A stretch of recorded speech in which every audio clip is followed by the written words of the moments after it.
Hi friends, எல்லாருக்கும் வணக்கம். நான் உங்கள் அழகிரி பேசுகிறேங்க. எல்லாரும் கடையில் அவுள் வாங்கி பார்த்துருப்பீங்க. வீட்டிலே ப்ரிப்பரேஷன் பண்ணுற அவுள் பார்த்துருக்கீங்களா? இல்லை இதை மாதிரி அவுள் செஞ்சு சாப்பிட்ருக்கீங்களா? அப்படின்னா சாப்பிட்டு பார்த்தவங்களாம் கமெண்டில் தெரிவிங்க என்ன ஏதுன்ட்டு.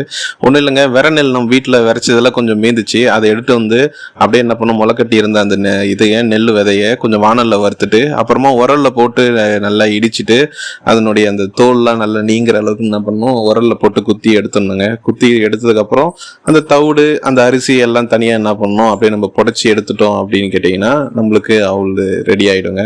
அதுக்கப்புறம் அந்த அரிசி நம்ம வறுத்து எடுத்தோம் இல்லையா, அந்த அரிசி மட்டும் நம்மளுக்கு என்ன பண்ணணும், செப்பரேட்டாக பண்ணி நம்ம புடைச்சி எடுத்துடணும்.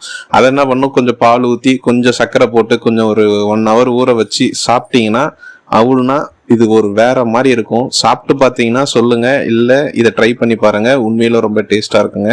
சாப்பிட்டு பார்த்தவங்க கமெண்ட் பாக்ஸ்ல சொல்லுங்க எப்படி இருக்கும் இது அப்படின்னு உங்களுடைய அனுபவத்தை. ஓகே ஃப்ரெண்ட்ஸ், நெக்ஸ்ட் வீடியோல சந்திக்கிறேன். நான் உங்கள் அழகிரி. Take care, bye by.